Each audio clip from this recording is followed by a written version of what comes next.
You're listening to The Girl Dad Show.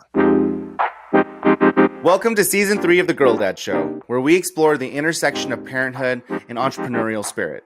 As a successful business owner and the father of two amazing daughters, I know firsthand the challenges of balancing both.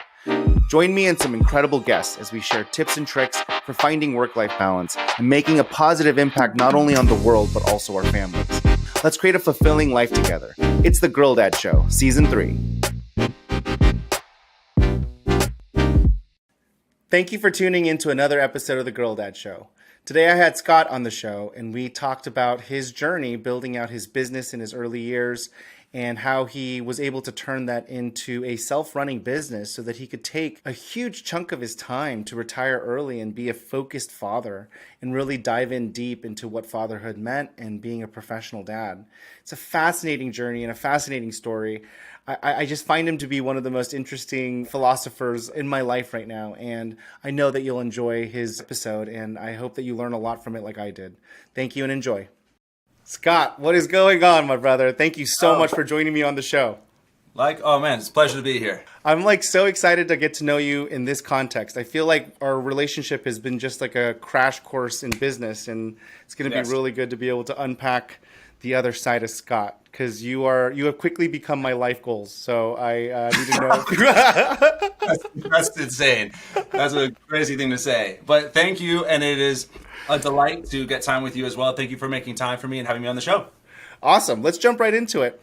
Tell the listeners what you do for a living. Well, I basically am a professional academic coach, and I'm an entrepreneur. So I started as a private tutor when I was 20. I made some money. I became good at something that I thought made a difference in the world I felt good about. I soon had a waiting list of people to work with me, and I said, this could be a business. I went to grad school. I went to B school. I learned how to do it. I started the business. We're now in our 18th, 19th year. And so I've been doing that for a minute, and I've used the skills I gained as a little sort of startup entrepreneur in other fields now, and I've invested in or consulted with a number of other startups. So now I also have a bit of like a PE kind of entrepreneurial element of my professional life, and I still run the original tutoring academic coaching company. Yeah, that's not good enough. I need you to literally tell them what your business does, because it's much bigger and cooler than that. Was that not cool? That didn't work out? It is really cool, but it's really cool. And I need you to actually tell us the name of the business, how many locations you have. Oh, I see. Yeah. All right. Well, it's not some like national super brand yet, but exactly yet. Listen, I think the thing that's important to me to say is that I'm on a mission. I'm just part of a big group of humans on Earth trying to make a difference in the lives of kids. And in my case, the sweet spot is adolescence. And the philosophy means a lot to me, where it's like we hit on the holistic person situation, like the experience of being a 15-year-old kid, a 19-year-old kid who's overwhelmed, is dealing with stress, anxiety, social pressures, social media stuff, time management issues, self-image issues. Oh my God, I can't, and like let alone I can't like figure out the algebra. You know, there's so many things at play. So I run a tutoring company that focuses on holistic personal growth and long-term life skill building. Oh, and by the way, I'll teach you the physics, and then in the short term you'll get the A as well. And so that has resonated with folks. I've had pandemic shifted stuff, but basically we got to a place where we were 75 people on staff. I had 12 people running it. We have locations all around New Jersey, where I'm from, northern New Jersey, central New Jersey, Manhattan area, Missouri. I had clients in 5 continents, hundreds of people who are in Brazil, Kenya, Philippines, people in the States, doing remote sessions, in-person sessions. And it was a machine that was just chilling, and I basically retired at a weirdly young age, and now I'm back in the trenches rebuilding it. But the company's called BrainStorm. It's awesome. Yeah, it's an amazing story. And I thank you. I appreciate you letting me double click on it, because I felt like it wasn't fair for me to set you up by saying you were my life goals and then you to just say, I tutor kids. You know what I mean? Like, because that's not really what you do, you know? And I'm like, come on, man.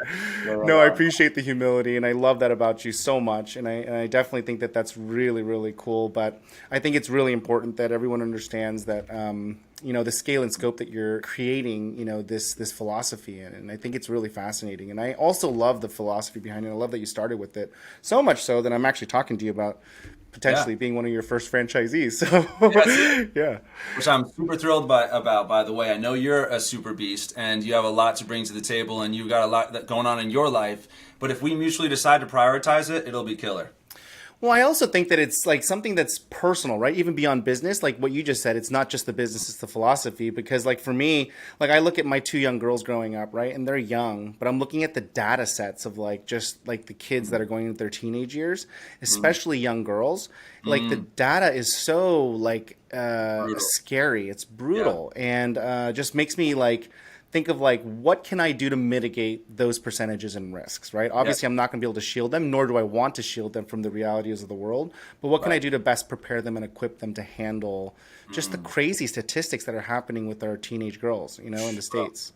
For sure, bro. And I'm so happy it's on your mind. Yeah. I love being a father to daughters, and now I'm so about women education in the world, and so it's a perfect nexus of my skills and my experience.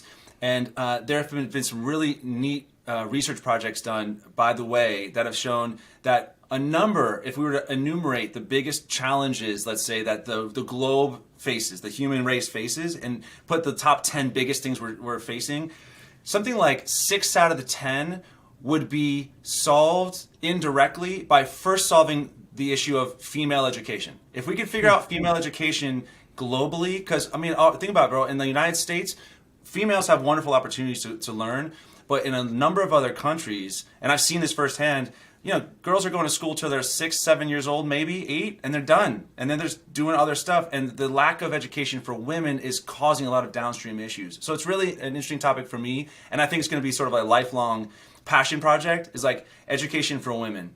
And in the States, the issue isn't that girls don't have access to education, it's that they have access to too much negative energy from social media and a lot of other issues come up from all these issues. And so now you're talking about like the data with like suicides and like drug use and dropping out and so much Depression, heaviness, so much yeah, depression, bro. And anxiety is crippling and horrifying just to listen to that. And I'll tell you what, one thing that I'm doing for my kids, and I'm not popular with my kids about it, I wonder what your policy is going to be, is my girls don't have phones yet. And How old are they? they're 13 and 10. Oh, wow. That's That's like- a big commitment. Right. That's like sacrilege. Like, how dare you? And I get it constantly, like in this like side eye, like subtle way. My 13-year-old's like, da da da da. Yeah, because she has a phone. I'm like, listen, I'm not gonna apologize.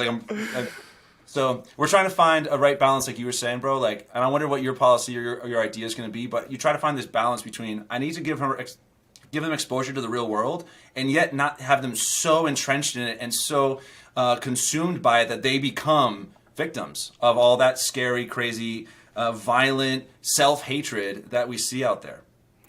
It's such good words. Oh my gosh, I love it because like what I don't think people realize, and that's funny because you're in it and you are in the space as a business owner, as a parent, and as a dad of 2 teenage girls.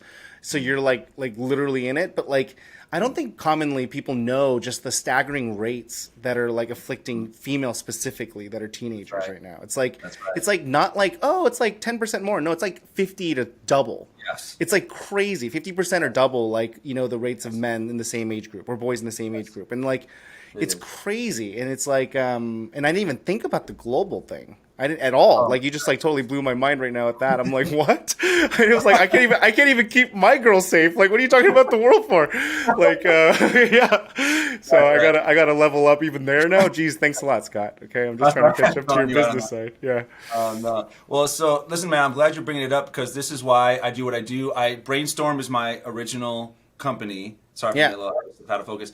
And we're now looking to expand that. But I also consult for and I'm starting businesses that are more directly relating to social emotional learning and mental health.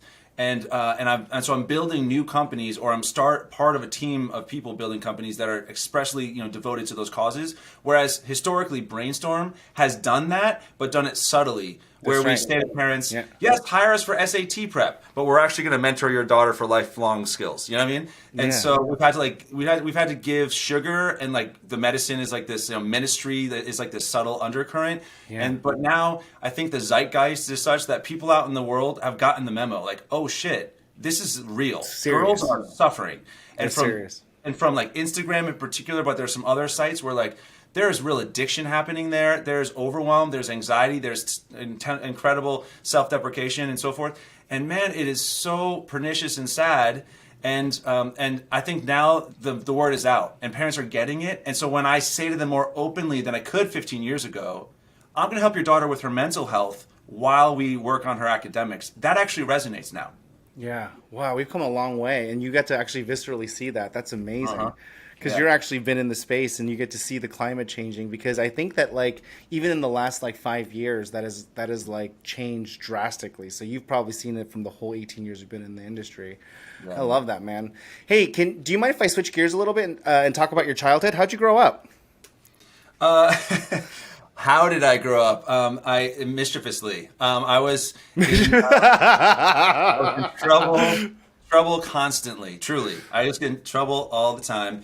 The story is, I'm the oldest of 4 kids, and I was born in 1981, 80s baby, and my parents, were like stay-at-home mom and dad who commuted into Manhattan every day. And so that was our vibe. I had a lot of flexibility and freedom. I got into a lot of trouble. I found myself like without guardrails. I wasn't really clear on I was clear for my parents on what was right and wrong, but they weren't always around and I can get away with stuff. And I was bored in school. I thought it was too easy and I kind of like ended up failing tests. And eventually they found out that I was just really bored and they had me skip grades. But I was bored and it was a troubling time basically. And I had trouble with friends as a result of the getting in trouble and the skipping grades and all this stuff. It's like I was ostracized for years. I had a lot of trouble finding my way at a young age. And a really cool thing I've heard recently that I find is really interesting and useful, or at least pertinent to me, is that we are consistently, and I think about this from the perspective of a dad, by the way, for my daughters, we are, even as adults, constantly trying to solve the problem of our 8-year-old selves. And so I thought about that for myself, and I was like, okay, what problem was I solving when I was 8? And in my case, when I was 8, the problem I was solving was, why don't I have friends? I need more friends. And because I was just an outcast at the time. And to this day, I am so insanely ravenous for friendships, and I love my friends, and I'm so crazy loyal to them. And I can never have enough. Like I'm going to meet someone amazing tomorrow. I'm going to make a new friend. I love friends. And it's like there's a part of me that will never be satisfied. You know what I mean? Because I'm still being that 8-year-old kid who wants more friends. So that was my childhood, just like feeling like I didn't have friends and I was the oldest sibling. And I just got into trouble a lot.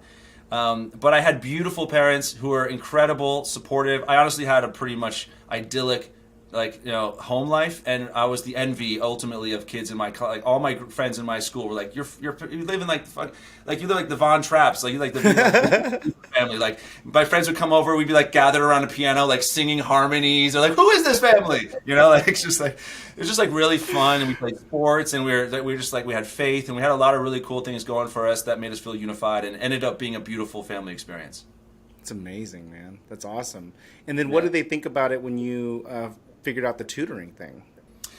Oh man, my parents were always really, really supportive, and of all of us, of all of our, the 4 kids, all of our different paths. Like we've gone all over the place, and they just, I guess my parents really hammered on the idea that like what you do professionally doesn't matter per se. Like the ostensible nature of like, oh, that's a prestige job. Way to go. We're proud of you. It was more like, are you people of character? Do you love the Lord? Do you love your fellow man? Are you following through your commitments? Are you people of integrity? That's all they would hammer on. And so because they felt I was in that place, it didn't matter what my job was. Wow.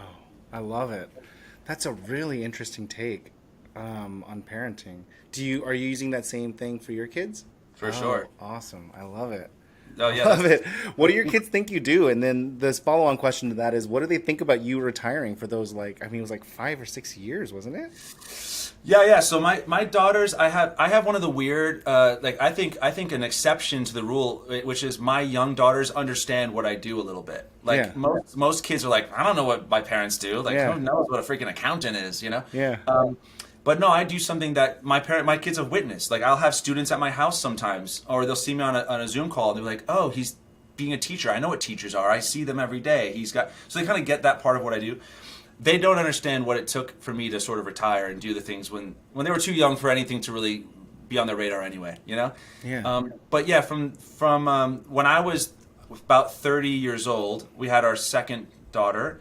And from 30 to 37, 38, I didn't really work. It was a really weird season of life. But I kind of let the company, the machine I had built, because we always hear this crazy stories about people who start little businesses, little companies or whatever, and they just get owned by the business. They have no life, they have no freedom. And I said, I was always like, I will not be that person. I will build a machine and it will run itself. And that was always the big, commitment. And so I did incredible hours during my 20s to accomplish it, but I did. And then at 30, 31, I was like, cool, done. And so I let the team run it. And I spent the vast majority of my time raising little girls and helping my wife who has some unfortunate chronic illnesses. So I was traveling with them. We spent 3, 4, 5 months at a time in Latin America every year. Whoa. And we did unschooling, we did world schooling, we did all sorts of fun, interesting things that my daughters, there was no way it registered for them at the time. Like I doubt they remember half the stuff I did because they were young. But I was planting seeds at a time when I felt planting seeds was important. So cool. That's amazing. And so you actually were programming curriculum, it sounds like. You actually even did some homeschooling yourself. It's not traditional homeschooling, it sounds like. It sounds like you were designing your own schooling.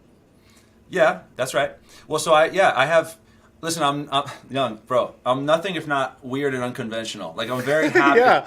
Oh, I know that. I met you and you're like, I don't do calendars, man. Just call me. And I'm like, I was already thrown off. I'm like, who the heck is this guy? I'm like, what? You're like, I don't do anything that's planned out more than 2 weeks. And I'm like, I don't do anything that's not planned out more than 2 weeks. We're never going to be friends. But I love that we still made it work. I love it, you know? Yeah. So, well, yes, I know. Yeah.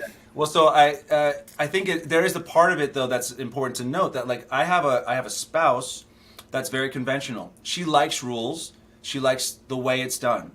And I like to know the rules and the way it's done so I can absolutely kick them to the curb and not follow them at all and do something else. Oh, interesting. And so we have an interesting complementarity there. I found that at a young age, my wife said, I'd prefer to do conventional things, like put them in like little school programs and have them whatever. But she deferred to me, and she was very gracious at that time around saying, okay, they're young enough, let's play with it, what do you have in mind? And we kind of co-created an understanding of how this is going to work. I showed her research I had done, and we ended up doing a mix of, as I say, unschooling and world schooling and Scott schooling. So like unschooling is a thing. You know, there are Facebook groups out there about this if you want to search for it. But unschooling is the notion of, we learn by experiences. You don't need to sit in a chair and look at a book. And so especially at young ages, don't call it school. Don't make it codified and formal. Go outside and play in the woods. That's learning, you know? Yeah. And you found something that was an issue, or you found something that you wanted to build a treehouse? All right, well then let's do that. And you're going to learn as you do it. And that's all learning, but we're not calling it school, right? Or we're calling it unschool. And world schooling is the notion that the best way that you learn is by traveling, which I have also found in my life. Like, I have had incredible experiences living or traveling in Madrid, Brazil, Costa Rica, Kenya, this, that, the other. And I find that all these places I go, I learn way more in a week than I would in 3 months in a classroom. And so I had that notion to myself of like, all right, well, I'm going to also world school. I'm going to bring my kids to just interesting parts of the world and interact with others. The world thing is actually, I actually have a comment about it. So as soon as you finish, I want to add to it because I actually think it's more than just educational. I think it's actually cultural. Oh, yes. Absolutely. Well, cultural is part of, I would say like that's part of the umbrella of education includes cultural understanding. Yeah.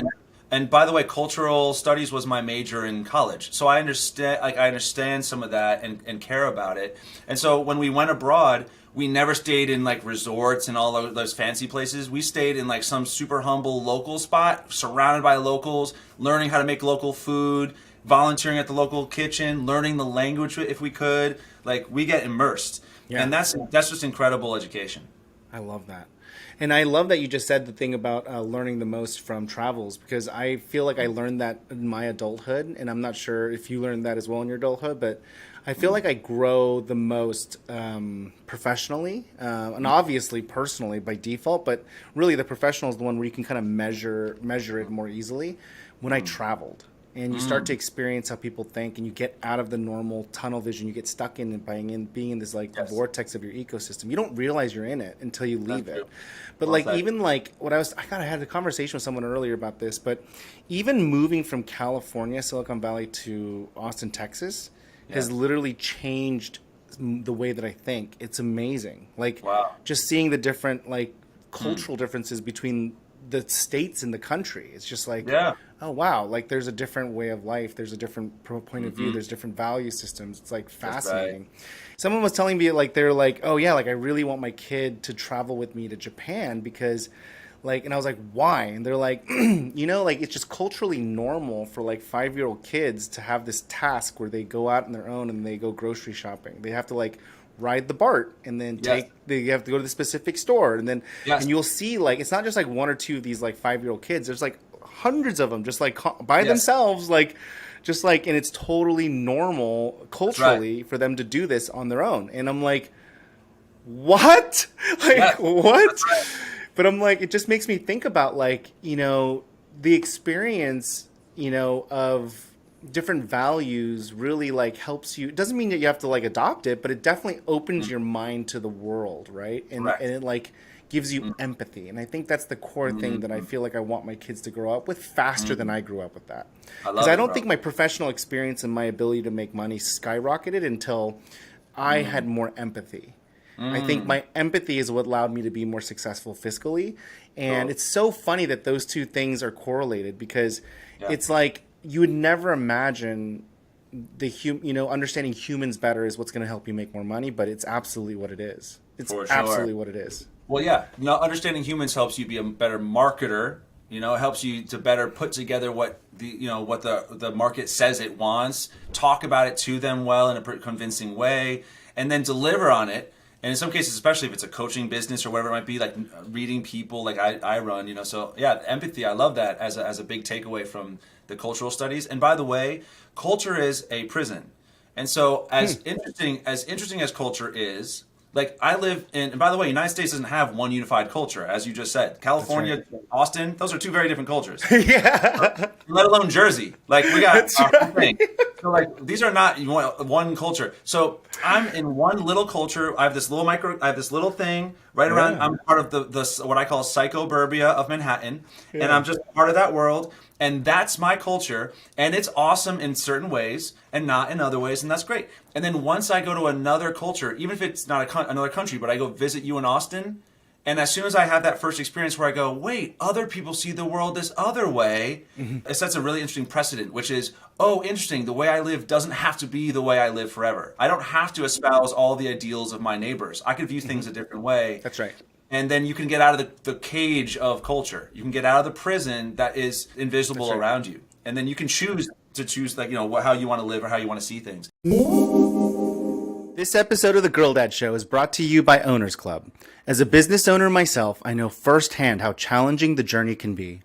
Whether it's having someone that I can ask a very tactical question to, or just being able to share my big successes without guilt. Building a business is a lonely journey, and it does not have to be.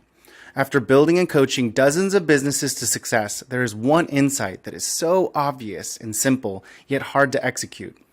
And that is network equals net worth. And so if you're a growth-minded, supportive, smart, and hardworking business owner looking for a community of like-minded entrepreneurs to build with, look no further than the Owners Club.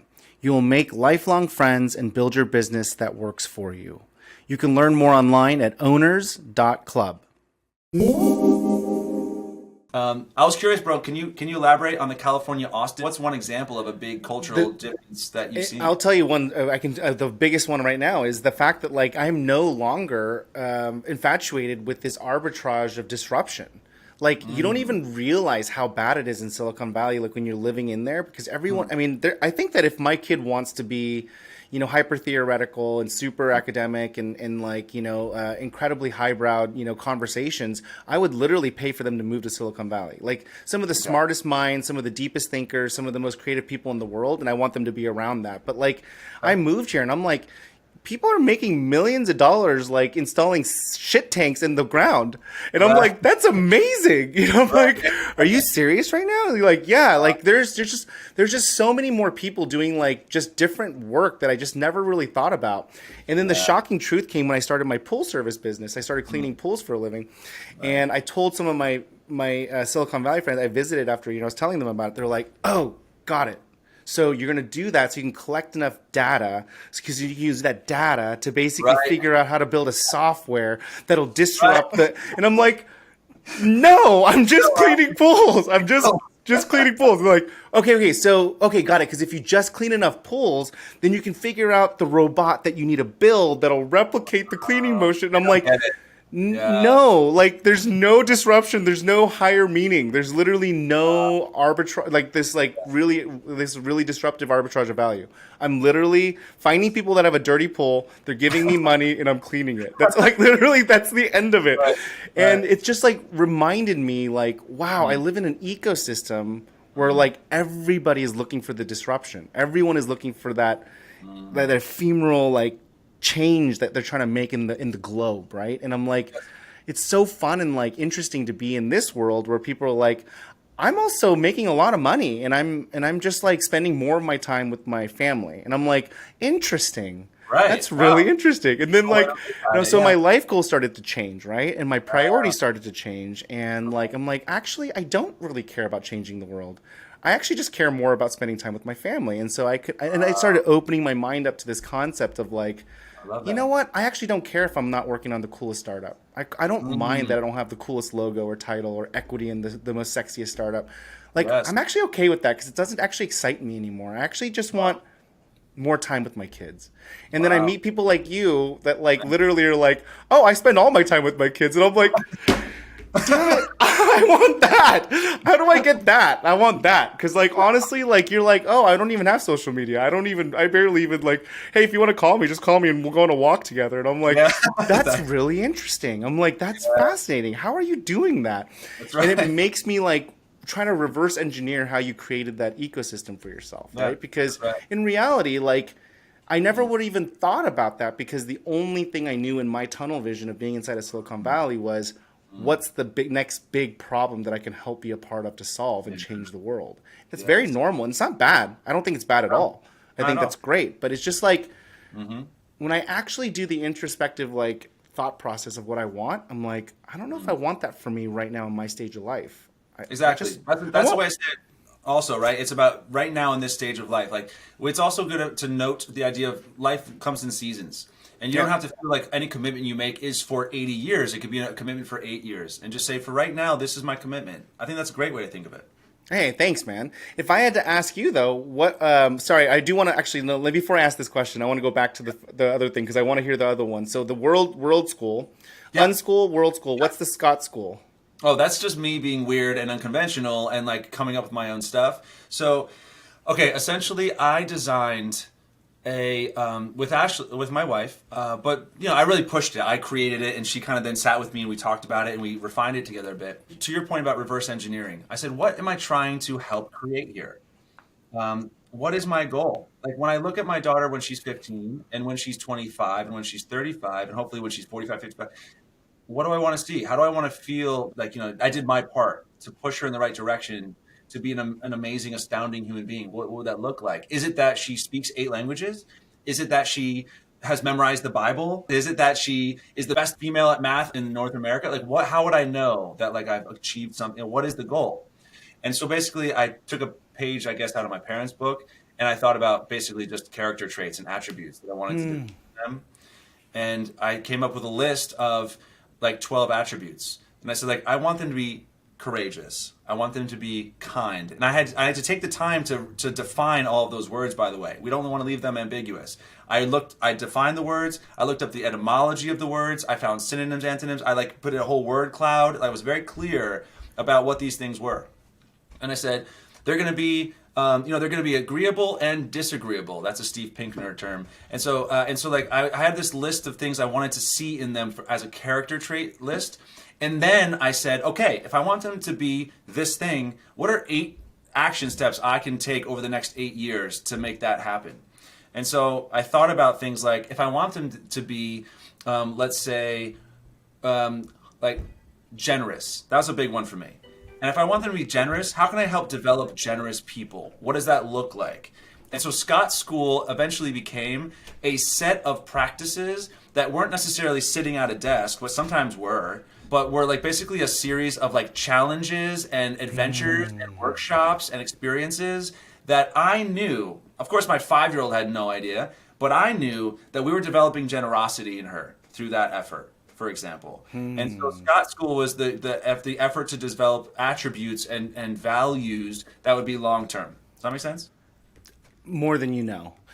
The question I have now is, I there's 2 questions. One is, how is that going? And then 2 is, have you done it intentionally or just had it in the background and permeated it through life? Like taking these moments to say, oh, I'm going to instill these values. These are the tenets. Yes, sure. How's it going? Terribly. My daughters are horrible human beings. I'm not talking about you, honey. It's your sister. No, they're great. They're cool people. What I think is interesting is that I've a few distinctions that I think are worth noting that I think are useful is like, I knew that I would love my kids. I also wanted to like my kids. I wanted to feel like they were people I really respected and enjoyed their company. And so I want to make sure this isn't too circuitous, but essentially I've worked with a lot of very wealthy clients, wealthy people. Okay. And I've seen a lot of cautionary tales. Okay? Like I've seen a lot of females, males, teenage kids who are like, oh God, they're a hot mess. And their parents hire me at the last minute to swoop in and save the day and get them into their dream college or whatever. But man, they should have hired me 10 years ago when the kid was 7 and he was more impressionable and he could set some stuff in place. And these poor kids are suffering, and sometimes they're suffering from affluence. It's like the book Affluenza. Well, it's a great book, by the way. But I decided, like one of my rules about being a father to daughters is I don't raise princesses. I don't raise girls who are enabled and entitled and, oh, daddy, I should have an 18th pair of shoes. Like we're not going to do that. Okay, we're not that family. Okay, and so my girls in that way, I think has been marvelously successful because like they're super cool and fun and awesome, and I love hanging out with them. I don't love them but dislike them. I like them. They're fun. Yeah, and we have fun together. So I think that's going great. And for the second part, I'm a very intentional person. So when it came to all those things, I was, like I said, this became my sort of full-time obsession for a season. For a season of life, I thought about this all the time, and it was just a thing that I enjoyed. And I enjoyed, like, anytime I hung out with my daughter, I was thinking to myself, what can I do with her this afternoon that will help her become more courageous and more resourceful? And I would design something for it. Like, I never had it in mind that I would package it later and I would like sell it to people as a thing, like a Scott's 12-step program. Like I had no like business aspirations with it. I just wanted to be a fun, interesting, useful dad, and I enjoyed it. God, it's awesome. I cannot wait. I mean, you know this, but I'm very close to living your last stage. So hopefully I'll be able to tinker and play a little bit, and then come back out of it, and then I'll say, hey, can we do something together? But I can't even imagine just like, what that looks like in using your intellectual horsepower on being a dad. It's just like, 'cause you obviously are very, very smart, and you're very, very thoughtful and intentional. And just to be able to apply that to being a father is like so like hilarious to me. I just love it because it's like, it's just like taking all of that and just like channeling it into this thing, It's like, that's like non-fiscal, you know what I mean? It's just like, very, different kind of benchmarks, right? But like, and I don't even know how you would even qualify that, but, it's really fascinating.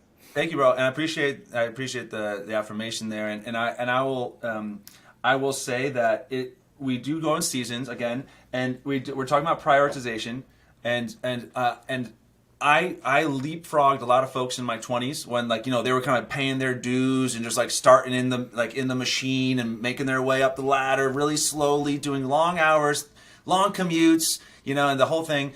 And meanwhile, I'm like hustling and building this business that suddenly has 75 employees, and I'm like retired at 30. Like I was way ahead.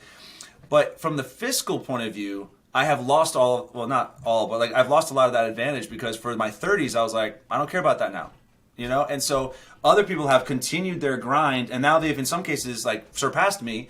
And it's just a really important topic that you and I have talked about a bunch, is just deciding what feels like enough, you know? That's right. And so to me, it's like I had a number. It helps to have a number. I had a number in my mind, and I don't live in Missouri. I don't live in Maine. I live in New Jersey, outside of Manhattan. I have certain levels of expenses, and I said, so given my expenses, what do I want to make every year? And I'm just going to be happy with that. I'm not going to strive for past it. I don't need to get this or whatever. This, and I'm happy. And so long as I hit this, I'm going to do the minimum amount of effort to get to this, and then otherwise I'm going to be happy with it. And other people have higher numerical goals, and that's not wrong. But they worked more to get those higher goals in a lot of cases, or they worked smarter in some way. You know, you have whatever. to sacrifice for things. It's Yeah. just the reality of the world. I don't care how smart you are. Like, there are things that you are sacrificing for success. It's just the nature of this thing. And now that I've interviewed almost 80, entrepreneurs, executives, and professionals, it's basically, I mean, my 80 is not really a big number, but I feel like it's a big number. And I've found that it's literally, you're just sacrificing. That's all it is. You want a little more money, you're sacrificing a little bit of this. You want more time with your kids, you're sacrificing a little bit of this. Like, you're just playing a game of, 100, here's your 100 coins. What 5 buckets you want to put it in? You know what I mean? Like, that's literally what you're doing, right? Obviously, there's, if it's not as easy as that. I'm simplifying. You also have to be, smart, and you have to like figure out how to like, make more money and all those other things. But, it is really like managing time, and time is the currency. And and so I love that you said that, and I think that it's a really, really interesting point of view that I have bonded with you very, very quickly on. Is because, I also feel like that now that I've moved to Texas, is like, I don't actually like, care anymore. I just want that number, and then I'm good. Like, I don't need anything more than that. And the number is significantly lower than I thought it was. Yeah. It's crazy. Exactly. It's crazy. I've always been like, I need to make like millions, and I'm like, actually, when I broke down what makes me happy, it's like playing with my kids on a trampoline. Like, I don't know, like it's like coaching their soccer. Like, you don't need a lot. Yeah. Have you read? There's an article about it. Like, there's what they call the happiness quotient for money. Do you know about that? There's an article about this. There's studies. They've done studies, sociological studies about people's experiences of happiness vis-a-vis pleasure and purpose, and the feelings of pleasure that every incremental jump of income gives a person. So, for example, if you make $20,000 a year, and then suddenly you get a raise or a different job, and now you make $30,000 a year, that makes a really significant difference in your quality of life, and your happiness goes up. Mm-hmm. And if you go from 30,000 to 50,000, that is also really meaningful. At that stage, that extra money is really meaningful, and you really do feel better pleasure and happiness. But they found a happiness quotient, or a happiness threshold, above which every extra dollar means nothing for your emotional well-being and your happiness. So there is there is a very clear numerical limit. And it does depend on where you live, because it is in relation to your cost of living. Cost of living, yeah. But if, like, in my area, like, I forget what the number was, but the magic number that the article hit on, that it hit as a median for most places, was $75,000. Yeah, that's what I've heard. I've heard the $75,000 number. Right, yeah. That's like the number that's not like known. But where I live, it's higher. Like, where I live, it might be 100, 120 or whatever. But like, there's some number where like, every dollar towards that number is meaningful, and you want to work towards it. But then every number above it, every dollar above it, is actually not that crucial for your happiness. That's kind of interesting to be aware of. Very interesting. Very interesting. Oh man, I got to read that. That's amazing. I love it. Okay, so let's get. I can talk to you for hours, but I just looked at the time, so I gotta let me get back into some of the core questions I want to ask you. All right. What are you thinking about in this next chapter, as you get back into the business chapter and working chapter? What are you thinking about for business? What does success look like for you now? So now that you've done the business, you built an ecosystem and that's self-running, you took, it sounds like, a good hunk of time off to be a full-time dad and really focus in on that. Now you're getting back into the seat of business. What does business success look like to you now? Okay. Well, business success to me now looks like, As I think it would always be from the philosophical standpoint, it's that I'm doing work that feels purposeful. I'm making the world a better place, and I'm harnessing my superpowers. And so I don't care what the industry is. I'm now part of a startup that's in the hotel world. I don't know anything about hotels, but my part of that team is pulling on my superpowers, and it's fun. I always want to learn, and I always want to contribute, and I don't want to contribute to something that I feel like is just for a money grab, right? I want to do things that are meaningful to me. So, in any event, I want to do those kinds of things. And honestly, I feel like kind of a free agent, to be truthful. I have a lot of options, but if someone were to swoop in right now and say, Scott, I've been watching you, you're the man, I have an incredible opportunity, I would be open to it. Like, I kind of feel like I've got this energy that's open to the universe and then to whatever comes my way. But in the meantime, I'm still, moving forward with some projects that are important to me. So the main ones I would say is I'm involved with new startups. Second thing is I am taking BrainStorm National, and there are a lot of interesting things developing for me in that world. And then, and then the third thing that could be in the professional direction is writing books and giving speeches and being a thought leader out in the world. And I have a lot of things that I think I can bring to the broader conversation. I'm good on stage. I'm good as a writer. There's stuff there that I know I haven't harnessed enough yet of my abilities, and that might be something to do in my 40s. That's awesome. Those are some really, really good goals, brother. I love it. You tell me how I can help on your journey. I want to be a part of it, and I don't care what it is. I'll be your intern. I'll be your PA. Yeah, right. Let's do this. Let's do this. You're my intern. I just want to be a part of it. So you tell me. Okay. So in this stage of your parenting journey, has your parenting goals changed now that you're going back into work and your kids are now teenagers? And they're starting to develop in a different way. Like, what are your success criteria? If anything has changed, or are they the same? They're the same. I still feel like we're developing a whole person. I still feel like we're trying to develop attributes and values and inculcate really positive mindsets. And I still want to develop for them an inner strength and a vision for their future, an understanding of their unique genius. And how to harness that and develop it over time.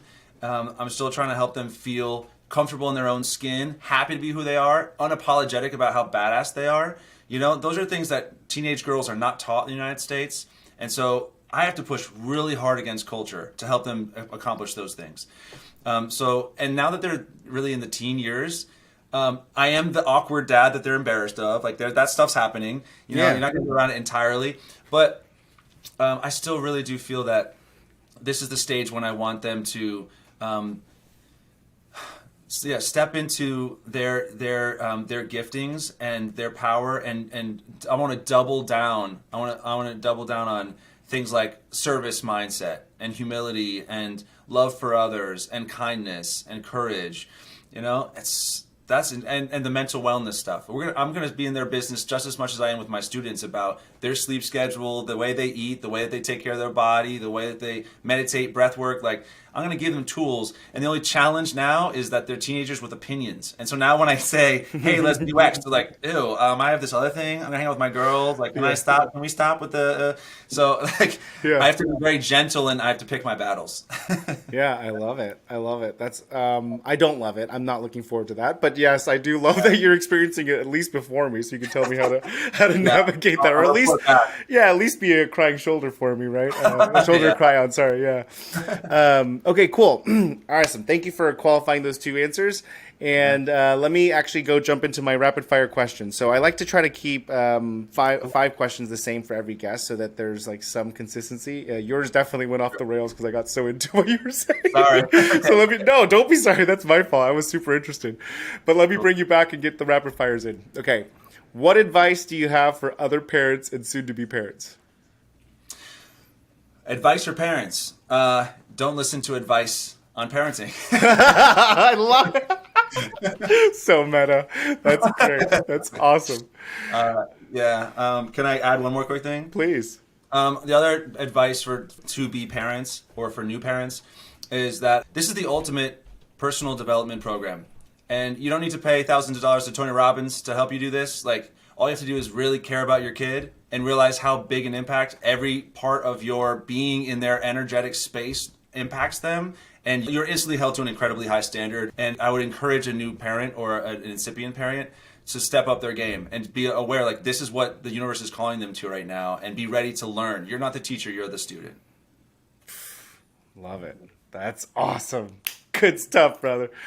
Okay, so more on the personal side, if you can go back and tell yourself one thing before having kids, what would you tell yourself?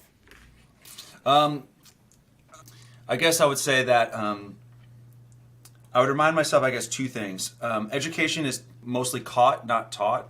So, like, in other words, just by being around you, they're learning. And so the energetic piece is interesting because I was always very careful about my words with my kids, but I wasn't as conscientious as I could have been around the energy that I felt and that I was putting out around me. If I was angry or impatient or frustrated, especially with my spouse, and they would feel an energy, that's a thing that kids are really feeling and don't know how to articulate yet. So anyway, I would have told myself, like, be very aware of the energy that you're putting out into the space. That's education. Your kids are catching that. Dude, so amazing. That's great.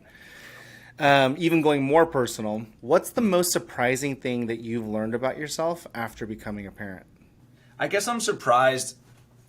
Partially, I'm surprised by how obsessed I am with being a parent. It's just so fun and awesome. And I thought I would really like it and knew it'd be meaningful to me, but not to this degree.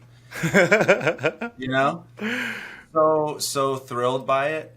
And also in terms of myself, like, I think, it's also been interesting to learn how truly patient and gentle and empathic I can be, whereas those were terms I didn't really think of to describe myself before I was a parent, but it brought it out in me. And I was like, wow, no, I can do those things too. Dope. That's awesome, man. That's awesome. All right, let's switch gears here. So can you point out your all-time favorite business book? Sounds like you read a lot, so I just wanted to see if you could do one, but you can list a couple if you need. Yes? Okay. Yeah. Well, first of all, the Bible. And that's a cheat because that's a lot more than one book. Yeah, and that's also a cheat because is it a business book? Well, of course it is. Business comes down to relationships and values, and we get it from the Bible. Oh, I love it. Nice. And so, no, I'll turn definitely to everything from, the Psalms and Proverbs. There's incredible wisdom, to Ecclesiastes, to in the New Testament, Galatians, Matthew. There's stuff in James and Hebrews. Like, those books are so full of wisdom and stuff that really guides relationships so that you're a person of character and who becomes reliable, who loves people, who knows how to put other people first and to understand their needs and speak to them with love. And how is that not all business relevant, right? Man. That to me is a good starting point. And then I also do love, a couple other books. I love the War of Art. So people talk about the art of war, right? Sun Tzu, and that's cool. And I've read that and I like it. And I like the War of Art, which is Stephen Pressfield, and that's basically the concept of, if you want to make art, whether you're writing a book or doing that module-based learning system or creating that company, that's all creative, incredible output. And doing it is war. Because there are things that are called resistance, that push against your desire to have that creative thing birthed into the world. And so learning to deal with resistance and arming yourself with tools to beat back resistance and see the creative vision to its manifest vision, like completion, is hard and important. It's important, and that book, The War of Art, I think gives some good tools for it. It's awesome, man. That's great. I love it.